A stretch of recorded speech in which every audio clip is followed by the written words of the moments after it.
Our season begins with a Crucible, a great American play, and what I love about the fact that we're doing it at Hartford Stage in a production featuring 27 actors. What I love about it is that we think we know the play because we read it in high school or in college, but one doesn't know the Crucible unless one sees it in theater, live. A movie won't do. It's a play, like all great plays, it really comes to life on stage. It has the capacity to put everybody, actors, the audience, through the ringer. Even during the reading a few weeks ago, listening to the actors on the very first day, I wanted to leap out of my seat and get on the stage and join the join the struggle. So I'm proud of the fact that we can do this American epic play. It's a Shakespearean play in scope, so I'm proud that we can mount it in this day and age. Water by the Spoonful. It's going to be a world premiere, and it's a beautiful new play about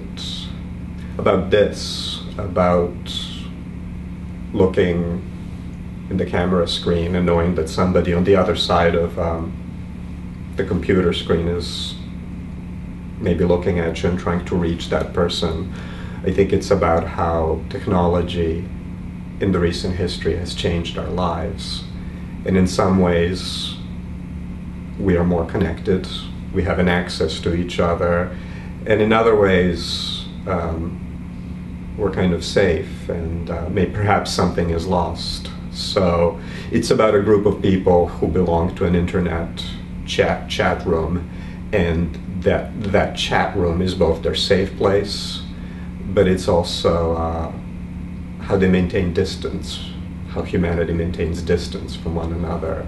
I think it's a subject that is tricky to dramatize, but given what a huge subject it has become in our lives, I'm glad that there's a playwright, Chiara, out there who is wrestling with this issue.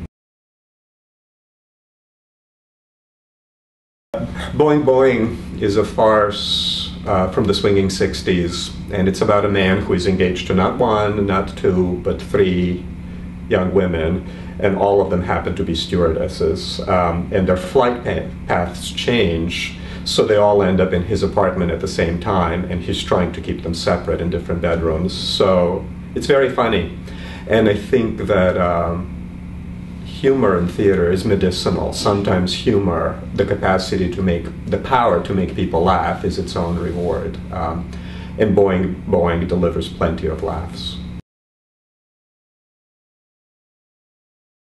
The Whipping Man is a play that I read a few years ago when I was still living in California, and it had not been published, it had not been performed anywhere at that time, and I knew that it was going to have a future in New York and elsewhere. It was just so clear to me that this was an exciting new play, which doesn't happen often. I think that it's a haunting play about a period in American history, post-Civil War history, that's looked at from a completely fresh angle, from a surprising new angle that most of us, I think, have not really thought about. So those are some of the things that I love about it. And the other thing that I love about it is that it's well-constructed, plot-driven, atmospheric, and you want to know what's going to happen next. There's a wonderful engine behind it, and sometimes I miss that kind of playwriting. I like that sensation. What's going to happen next? Bell, Book and Candle is a smart, sexy, literate, romantic comedy from the 1950s. And I think about it a little bit. In one way, it's like a finely crafted piece of mid-century furniture. It's very, very well designed and very pleasing.